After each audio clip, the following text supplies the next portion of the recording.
ಓಂ ನಮೋ ನಾರಾಯಣ. ಓಂ ನಮೋ ನಾರಾಯಣ. ಓಂ ನಮೋ ನಾರಾಯಣ. ಈಗ K P S ಸಿಗೆ Shivashankar ವಾಪಸ್ಸಾಗಿದ್ದಾರೆ. K P S ಸಿಗೆ ಶಿವಶಂಕರ್ ವಾಪಸ್ಸಾಗಿದ್ದಾರೆ. ಹೆಂಗೆ ಅಂದರೆ ಹೈಕೋರ್ಟಲ್ಲಿ ಕೇಸ್ ಹಾಕಿ ಕೇಸಿಂದ ಗೆದ್ದಿದ್ದಾರೆ. ರಾಜ್ಯಪಾಲರು ಇವ್ರನ್ನೀಗ ಸಸ್ಪೆಂಡ್ ಮಾಡಿದರು. ಆದರೆ ರಾಜ್ಯಪಾಲರು ಸಸ್ಪೆಂಡ್ ಮಾಡಿದಾಗ ಎತ್ತಿ ಹಿಡಿದಂಥ ವಿರುದ್ಧವಾಗಿ ಕೆ ಪಿ ಎಸ್ ಸಿ ಸಸ್ಪೆಂಡಿಗ ಹೈಕೋರ್ಟು ನ್ಯಾಯ ದೊರಕಿಸ್ಕೊಟ್ಟಿದೆ ಅಂತ. ಯಾರಿಗೆ? ಕೆ ಪಿ ಸಿ ಶಿವಶಂಕರ್ಗೆ ವಾಪಸ್. ಲಂಚ ಪಡೆದ್ರೆ ಏನು ಯಾವುದೇ ಆದ ವ್ಯತ್ಯಾಸ ಇಲ್ಲ. ಸುಮ್ಮನೆ ನಾವು ಲಂಚ ಪಡಿತಾವ್ರೆ, ಕೇಸ್ ಹಾಕೋಣ, ಕೋರ್ಟ್ಗೆ ಕಳ್ಸೋಣ, ಕಳ್ತನ ಮಾಡ್ತಾವ್ರೆ, ಹಂಗೆ ಹಿಂಗೆ ಅಂತ ಬರೀ ಬಾಯಿ ಚಪಲಕ್ಕಷ್ಟೇ ಮಾತಾಡ್ಕೋಬೇಕು. ಅದು ಬಿಟ್ಟರೆ ಬೇರೆ ಏನೂ ಆಗಲ್ಲ, ಆಯಿತಾ. ಆಮೇಲೆ ಏನಾಗಿದೆ ಅಂದರೆ ಕೆ ಪಿ ಎಸ್ ಸಿ ಶಿವಶಂಕರ್ಗೆ ಇ ಡಿ ದಾಳಿ ಮಾಡಿದೆ. 21 ಕಡೆ ಇ ಡಿ ದಾಳಿಯಾಗಿದೆ. ಅದೇ ಬೆನ್ನಲ್ಲೇ 21 ಕಡೆ ಇ ಡಿ ದಾಳಿಯಾಗಿದೆ. ಇದು ಇ ಡಿ ಅವರು ಏನು ಮಾಡ್ತಾರೆ? ಇವ್ರು ಎಷ್ಟು ದಿನ ಇಟ್ಕೋತಾರೆ, ಇವ್ರು ಎಷ್ಟು ದಿನ ಜೈಲಿಗೆ ಕಳಿಸ್ತಾರೆ. ಜೈಲಿಗೆ ಕಳಿಸಿದ್ರು ಮತ್ತೆ ಈಚೆ ಬಂದರೆ ಕೆಲಸಕ್ಕೆ ಹೋಗ್ತಾರೆ ಅವರು, ಅಷ್ಟೇ. ನಮ್ಮ ಇವರು ಯಾರು, ಅಮಿತ್ ಶಾ ಅವರು ಈ ಎಂ ಪಿಗಳಿಗೆ ಇದು ಮುಖ್ಯಮಂತ್ರಿಗೆ ಎಂ ಪಿಗೆ ಎಲ್ಲ ಒಂದು ಕಾನೂನು ತಂದ್ರಲ್ಲ, ಆ ಥರದ್ದೊಂದು ಕಾನೂನು ತಂದರೆ ಚೆನ್ನಾಗಿರುತ್ತವ. 1 ತಿಂಗಳು ಒಂದು ಕೇಸು ಇದಾಯಿತು ಅಂತಂದರೆ ಅವ್ರನ್ನೀಗ ಸಸ್ಪೆಂಡ್ ಆದರೆ ಸಸ್ಪೆಂಡಿಂದ ಮತ್ತೆ ಅವರು ಮನೆಗೆ ಹೋಗಬೇಕು. ಆ ಥರದ್ದೊಂದು ಹೊಸದೊಂದು ಕಾನೂನು ತಗೊಂಬಂದರೆ ಒಂದು ವೇಳೆ ಇದು ಸರಿಯಾಗ್ಬೋದೋ ಏನು. ಅದರಿಂದ ಈ ಕಳ್ತನನೂ ನಿಲ್ಬೋದೋ ಏನು. ಕಳ್ತನ ಬಿಡಲ್ಲ ಇವರು, ಹಿಡಿಯೋದು ಬಿಡಲ್ಲ. ಈ ಕಡೆ ಹಿಡಿತಾರೆ, ಆ ಕಡೆ ಈಚೆಗೆ ಓಡ್ಬರ್ತಾರೆ. ನಾಳೆ ಬಂದವ್ರು ಕಮ್ಮಿ ಏನೋ ಮಾಡ್ತಾರೆ, ಇನ್ನೂ ಜಾಸ್ತಿ ಸಂಪಾದನೆ ಮಾಡೋಕ್ಕೆ ದಾರಿ ಹುಡುಕ್ತಾರೆ. ಯಾಕೆಂತಂದರೆ ಇವನ್ನೆಲ್ಲ ಮುಚ್ಚಾಕ್ಬೇಕಲ್ಲ. ಇವರೆಲ್ಲ ಹಿಡಿದು ಬಿಟ್ಟಿರೋದ್ರಿಂದ ಅವ್ರೇನು ಮಾಡ್ತಾರೆ, ನಮ್ಗೆ ಇಷ್ಟಿಷ್ಟು ಕೊಡು, ನೀನು ಏನಾದ್ರು ಮಾಡ್ಕೊಂಗಂತ ತಾಕೀತಿ ಮಾಡಿ ಕಳಿಸಿರ್ತಾರೆ ಏನೋ. ಅದಕ್ಕೆ ಅವರು ಮತ್ತೆ ಮಾಡ್ತಾರೆ. ಏನು ವ್ಯತ್ಯಾಸ ಆಗಲ್ಲ, ಸುಮ್ಮನೆ ವ್ಯತ್ಯಾಸ ಅನ್ನೋದು. ಆಮೇಲೆ ಬಿಡದಿಗಾಗಿ ದೇವೇಗೌಡರು ಸತ್ಯಾಗ್ರಹಕ್ಕೂ ರೆಡಿ ಅಂತ ಹೇಳ್ತಾ ಇದ್ದಾರೆ. ಬಿಡದಿಗೋಸ್ಕರ ನಾನು ಸತ್ಯಾಗ್ರಹಕ್ಕೂ ಸಿದ್ಧ ಅಂತ ಹೇಳ್ತಾ ಇದ್ದಾರೆ. ಅದು ಎಷ್ಟು ಮಟ್ಟಿಗೆ ಸತ್ಯನೋ ಎಷ್ಟು ಮಟ್ಟಿಗೆ ಸುಳ್ಳು ಗೊತ್ತಿಲ್ಲ. ಆ ಕಡೆ ಅಧಿಸೂಚನೆ ಹೊರಡಿಸ್ತೀನಿ ಅಂತ ಡಿ ಕೆ ಶಿವಕುಮಾರ್ ಹೇಳ್ತಾರೆ, ಈ ಕಡೆ ಇವರು ನಾನು ಸ್ಟ್ರೈಕ್ ಮಾಡ್ತೀನಿ ಅಂತಾರೆ. ಬರೀ ಎಲ್ಲ ಕಣ್ಣೋರ್ಸ ನ್ಯಾಯ ಅನ್ನೋಂತ ನನಗನ್ನಿಸ್ತಾ ಇದೆ. ಯಾಕೆಂಗಂದರೆ ಅವ್ರಿಗೆ ಡಿ ಕೆ ಶಿವಕುಮಾರ್ಗೆ, ಮುಖ್ಯಮಂತ್ರಿ ಡಿ ಕೆ ಶಿವಕುಮಾರ್ಗೆ ವಿರೋಧ ಪಕ್ಷ ಇದೆ, ಅವರೊಂದು ಮಾತು ಕೇಳೋಣ, ಅವ್ರ ಮಾತಿನಾಗೆ ಲಾಲ್ಸನ ಇಲ್ಲ, ಇದನ್ನು ಮಾಡೋಣ ಇಲ್ಲ. ಅವ್ರು ಹಿಡ್ದಿದ್ದೇ ಹಠ, ಏನೂ ಲೆಕ್ಕ ಇಲ್ಲ, ಏನೂ ವ್ಯತ್ಯಾಸ ಇಲ್ಲ. ಜನ ಸತ್ತರೆಷ್ಟು ಬಿಟ್ಟರೆಷ್ಟು, ಇವ್ರಿಗೇನಾಗಬೇಕಾಗಿದೆ ಹೇಳಿ. ಅದಾಗಿದೆ ಈಗ ಇವತ್ತಿನ ಸಮಾಚಾರದಲ್ಲಿ. ಮತ್ತು ನಮ್ಮ ಮಲ್ಲಿಕಾರ್ಜುನ್ ಖರ್ಗೆ ಅವರು ಉತ್ತರಾಖಂಡದಲ್ಲಿ ಹೋಗಿ ರಾಮಲೀಲಾ ಮೈದಾನದಲ್ಲಿ ಭಾಷಣ ಮಾಡಿದ್ದನೀಗ ಶುದ್ಧೀಕರಣ ಮಾಡಿದ್ರು ಅಂತ ಏನು ಹೇಳ್ತಾಯಿದ್ರು. ಅದು ಶುದ್ಧೀಕರಣ ಯಾತಕ್ಕೋಸ್ಕರ ಆಯಿತು ಅಂತ ಗೊತ್ತಿಲ್ಲ, ಯಾತಕ್ಕೋಸ್ಕರ ಮಾಡಿದ್ರು ಅಂತ ಗೊತ್ತಿಲ್ಲ. ಇವರು ಲೋಕಸಭೆಯಲ್ಲಿ ರಾಜ್ಯಸಭೆಯಲ್ಲಿ ಹೋಗ್ಬಿಟ್ಟು ಹೆಂಗೆ ಅಳ್ತಾ ಹೇಳಿದ್ರು ಹಂಗಂದರೆ, ಖರ್ಗೆ ಅವರು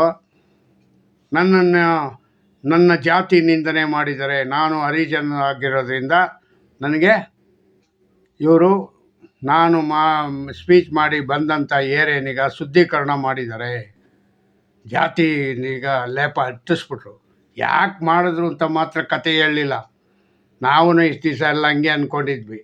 ಆಮೇಲೆ ಗೊತ್ತಾಯಿತು ಅಲ್ಲಿ ಏನು ಮಾಡಿದ್ದಾರೆ ಅಂದರೆ, ಮುಸ್ಲಿಮ್ನವರು ಅಲ್ಲಾಹ್ ಅಕ್ಬರ್ ನಾರಾಯಣ್ ತಪ್ಪಿತ ಕೂಗಿದ ಧ್ವನಿ ಕೇಳಿ ಅಲ್ಲಿರ್ತಕ್ಕಂಥ ಹಿಂದೂಗಳು ಆ ರಾಮಲೀಲಾ ಮೈದಾನ ಬಂದು ಇವ್ರಿಗೆ ಹಿಂದೂಗಳಿಗೆ ಪವಿತ್ರವಾದ ಜಾಗದಲ್ಲಿ ಈ ಥರ ಮಾಡಿದ್ರು ಅಂತ ಮುಸ್ಲಿಮ್ನವ್ರಿಗೋಸ್ಕರವಾಗಿ ಅದನ್ನು ಶುದ್ಧೀಕರಣ ಮಾಡಿದ್ರು.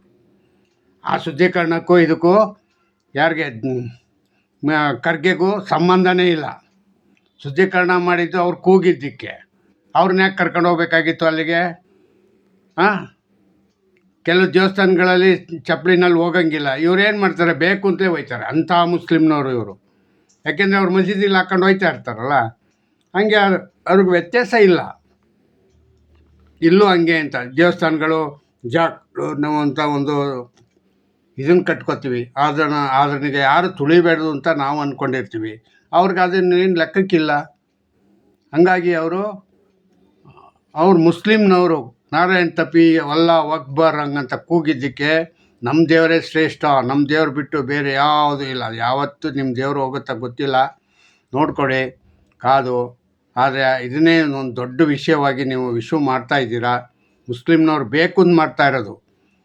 ನೇಪಾಳದಲ್ಲಿ ಆದಂಗೆ ಆಗೋದ್ರೆ ಮತ್ತೆ ಅದನ್ನೀಗ ಅನುಭವಿಸ್ತೀರ ನೀವು. ಯಾಕೆಂಗಂತಂದರೆ ಜನ ಯಾವತ್ತು ಯಾರು ಹೆಂಗೆ ತಿರುಗಿ ಬೀಳ್ತಾರೆ ಗೊತ್ತಿಲ್ಲ, ಇಲ್ಲ ನೀವುಗಳೇ ತಿರುಗಿ ಬೀಳ್ತೀರ ಏನೋ ಗೊತ್ತಿಲ್ಲ.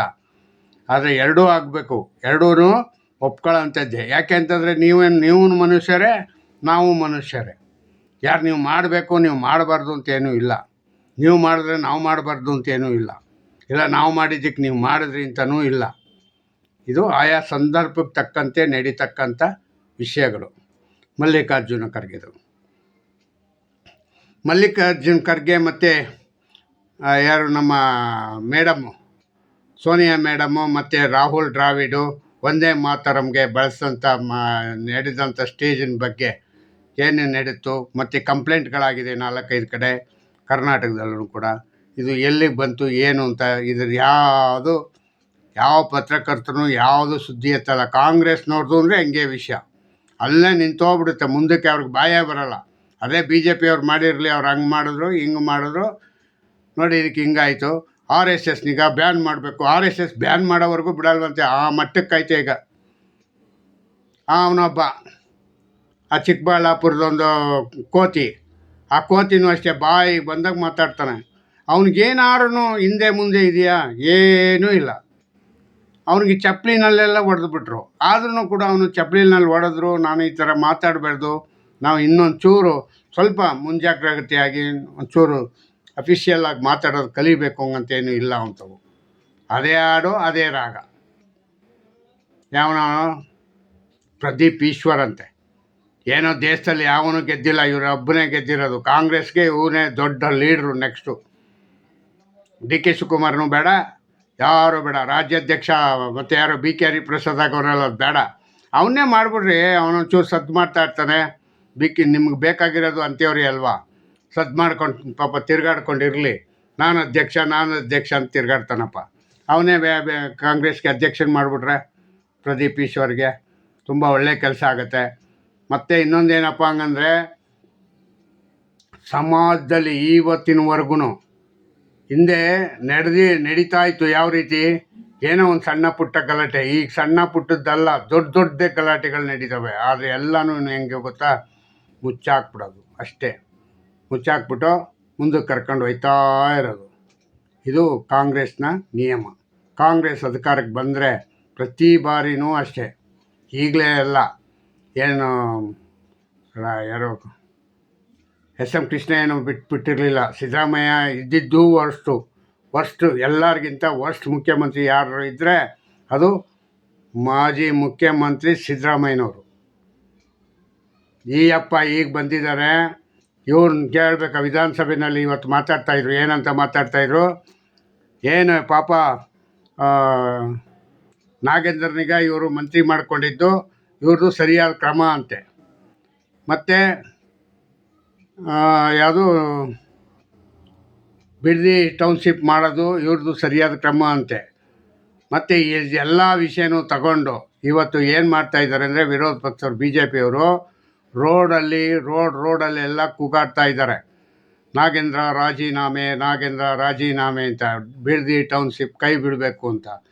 ಒಬ್ಬೊಬ್ರು ಒಂದೊಂದು ಕಡೆ ಹೇಳ್ತಾ ಇದ್ದರೆ, DK ಶಿವಕುಮಾರ್ ಹೇಳ್ತಾರೆ ಅವರ ಹೃದಯ ಗಾಯ ಆಗ್ಬಿಟ್ಟಿದೆ ಅಂತೆ. ಹೆಂಗೆ ಗಾಯ ಆಗ್ಬಿಡುತ್ತೆ ನೀನು ಮೊದಲೇ ಕಲ್ಬಂಡೆ ಅಂತ ಹೆಸರು ತಗೊಂಡಿದ್ದೀಯಲ್ಲಪ್ಪ, ನೀನು ಕಲ್ಬಂಡೆಗೆ ಯಾಕೆ ಹೃದಯ ಗಾಯ ಆಗುತ್ತೆ? ನೀನೇನಾದ್ರು ಮನುಷ್ಯರಾಗಿ ವರ್ತನೆ ಮಾಡಲ್ಲ, ನಿನಗೆ ಹೆಂಗೆ ಗಾಯ ಆಗುತ್ತೆ? ಇದೆಲ್ಲ ಶುದ್ಧ ಸುಳ್ಳು. ಯಾವ ಗಾಯನೂ ಆಗಿಲ್ಲ, ಏನೂ ಇಲ್ಲ. ನಾಟಕ ಆಡೋದ್ರಲ್ಲಿ ನಂಬರ್ 1 ಯಾರು ಇದ್ದಾರೆ ಹಂಗಂದರೆ ಅದು DK ಶಿವಕುಮಾರ್ ಅಂದ್ಕೋಬೇಕು. ಫಸ್ಟು ಸಿದ್ದರಾಮಯ್ಯನ ಬಿಟ್ಟರೆ DK ಶಿವಕುಮಾರೇ. ಕಾಂಗ್ರೆಸ್ಸಲ್ಲಿ. ಪಕ್ಕಾ ನಾಟಕ ಆಡೋದು, ಪಕ್ಕಾ ಏನು ಎಲ್ಲರಿಗೂ ಚಳ್ಳೆ ಹಣ್ಣು ತಿನ್ಸೋ ಕೆಲಸ. ಇನ್ನೂ ಐತೆ ಮುಂದಕ್ಕೆ ಬಿ ಜೆ ಪಿಯವ್ರಿಗೆ.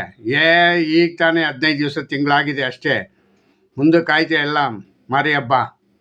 ಯಾವ ರೀತಿ ಚಳ್ಳೆ ಹಣ್ಣು ತಿನ್ನಿಸ್ತಾರೆ. ನೀವು ಹಠ ಬಿಡ್ದಂಗೆ, ನೀವೇನಾದ್ರು ಹೋರಾಟ ಮಾಡಿದ್ರೆ ಗೆದ್ದಂಗೆ.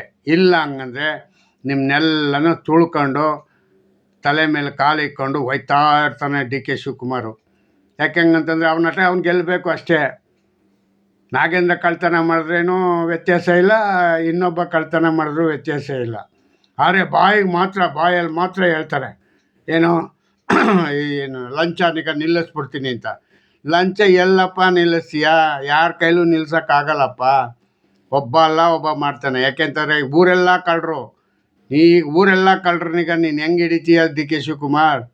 ಸುಮ್ಮನೆ ಮೇಲ್ನೋಟಕ್ಕೆ ನಾಟಕಕ್ಕೆ ಮಾತ್ರ ನೀವು ಹೇಳ್ಕೊಬೋದು ಲಂಚ ಮುಕ್ತ ಕರ್ನಾಟಕ ಮಾಡ್ತೀನಿ ಅಂತ. ಯಾಕೆ ಹಂಗಂತಂದರೆ ನೀನೇ ದೊಡ್ಡ ಕಳ್ಳ, ನಿನ್ನ ಜೊತೆ ಇರೋರು ಕಳ್ಳರು. ನಿನ್ನ ಮಂತ್ರಿಶಿಪ್ ಬಂದಿರೋದೇ ಎಲ್ಲರಿಗೂ ಅದೇನೆ. ಎಲ್ಲ ಒಂದಷ್ಟು ದುಡ್ಡು ಮಾಡ್ಕೊಳ್ಳೋಣ, ನೆಕ್ಸ್ಟ್ ಎಲೆಕ್ಷನ್ ಖರ್ಚು ಮಾಡೋಕ್ಕೆ ಬೇಕು ಅಂತ ಎಲ್ಲ ಅದೇ ಯೋಚನೆಯಲ್ಲಿದ್ದೀರಾ, ಅದೇ ಆಲೋಚನೆಯಲ್ಲಿರೋರು. ನೀವು ಹೆಂಗೆ ಯಾವತ್ತೂ ನೀವು ಈ ಕೆಲಸನಿಗೆ ಬಿಡ್ತೀರಾ, ಲಂಚನಿಗೆ ಈಸ್ಕೊಳ್ಳೋದು ಬಿಡ್ತೀರಾ? ನೋಡೋಣ. ಯಾವತ್ತಾದರೂ ಬಿಟ್ಬಿಟ್ಟಿದ್ದೀರಾ, ನೀವು ಸರಿಯಾದ ದಾರಿನಲ್ಲಿ ಹೋಗ್ತಾ ಇದ್ದೀರಾ ಹಂಗಂತ ಗೊತ್ತಾದರೆ ನಿಮಗೆ ನಾನು ಒಂದು ಸಾಷ್ಟಾಂಗ ನಮಸ್ಕಾರ ಮಾಡ್ತೀನಪ್ಪ. ಯಾಕೆಂಗಂದರೆ ಇಷ್ಟೊಂದು ಒಳ್ಳೆ ಜನನ ಅಂತ. ಲಂಚನೇ ಇಲ್ಲದಿದ್ದಂಗೆ ನೀವು ರಾಜಭಾರ ಮಾಡ್ತೀರಂಗಂತಂದರೆ ಕಸ ಗುಡಿಸೋರಿಂದ ಹಿಡಿದು ಮುಖ್ಯಮಂತ್ರಿವರೆಗೂ ಲಂಚ. ಕಾರ್ಪೊರೇಷನ್ ಕಸ ಗುಡಿಸ್ತಾರೆ ಗೊತ್ತಾ ಇಲ್ಲಿ ನಮ್ಮ ಏರಿಯಾದಲ್ಲಿ. ಅವ್ರಿಗೇನು ಗೊತ್ತಾ, ರೆಗ್ಯುಲರಾಗಿ 2 ದಿನ ರೆಗ್ಯುಲರಾಗಿ ನೀನು ಕಸ ಎತ್ಕೊಂಡು ಹೋಗು ಅಂತ ಹೇಳ್ಬಿಟ್ರೆ ಸಾಕು. ನಾಳೆಗೆ ನೆಕ್ಸ್ಟ್ ಮಂತ್ಗೆ ಅವ್ರಿಗೆ ನಾವು ಕಾಸು ಕೊಡಬೇಕು. 3 ದಿವಸಕ್ಕೂ ಎತ್ತಿರೋದು, ಆದರೆ ಮಾತ್ರ ತಿಂಗಳು ಕಾಸು ಕೊಡಬೇಕು ಅವ್ರಿಗೆ.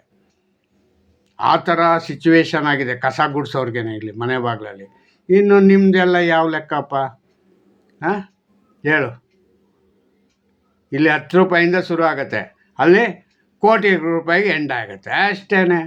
ಆ ಕೆ ಪಿ ಎಸ್ ಸಿನಲ್ಲಿ ಆಗ್ತಲ್ವ, 70 ಲಕ್ಷ ತಗೊಂಡು ಲಂಚ ತಗೊಂಡವನೇ ಅಂತಂದ್ರೂ ಅವನ್ನ ಸಸ್ಪೆಂಡ್ ಮಾಡಿದ್ನೀಗ ಹೈಕೋರ್ಟು ವಜಾ ಮಾಡಿ ವಾಪಸ್ ಕಳಿಸೈತೆ ಅಂತಂದರೆ ಇನ್ನೆಲ್ಲಿ ನಿಲ್ಲುತ್ತೆ ಇದು?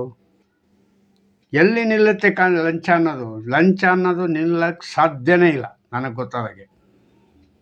ಅವನೇನೋ ತಮಿಳ್ನಾಡಲ್ಲಿ ವಿಜಯವೇನೋ ಮಾಡಿದ್ದೀನಿ ಹಿಂಗಂತವನೇ, ಅದನ್ನು ನೋಡಬೇಕು ಇನ್ನು ಮುಂದೆ ಹೋಯ್ತಾ ಎಷ್ಟರ ಮಟ್ಟಿಗೆ ಅದು ಕಾರ್ಯಗತವಾಗುತ್ತೆ, ಎಷ್ಟರ ಮಟ್ಟಿಗೆ ಅದು ವಿಜಿಗೆ ಅನುಕೂಲ ಆಗುತ್ತೆ ಅಂತ ಹೇಳ್ತಾವ್ರೆ ಎಲ್ಲರೂ. ಚೆನ್ನಾಗಿದೆ, ಒಳ್ಳೆ ಸರ್ಕಾರ ಕೊಡ್ತಾರೆ ಹೆಂಗಂತ. ಒಳ್ಳೆ ಸರ್ಕಾರ ಕೊಟ್ಟರೆ ತುಂಬ ಒಳ್ಳೆಯದು. ಧನ್ಯವಾದಗಳು ಅವ್ರಿಗೆ, ವಿಜಿಗೆ. ಇಷ್ಟು ಹೇಳಿ ನಾನು ಇಲ್ಲಿಗೆ ನನ್ನ ಮಾತಿಗೆ ಮುಗಿಸ್ತೀನಿ. ನೀವು ನನ್ನ ಸಬ್ಸ್ಕ್ರೈಬ್ ಮಾಡಿ ಮುಂದೆ ಹೋಗೋದಕ್ಕೆ ಅನುವು ಮಾಡಿಕೊಡಿ ಅಂತ ಕೇಳ್ತಾ ಇಷ್ಟು ಮಾತು ಹೇಳಿ ನಿಮಗೆ ಕೈ ಮುಗಿದು ಕೇಳ್ಕೊತೀನಿ. ಜೈ ಹಿಂದ್, ಜೈ ಕರ್ನಾಟಕ ಮಾತೆ. ಓಂ ನಮೋ ನಾರಾಯಣ, ಓಂ ನಮೋ ನಾರಾಯಣ.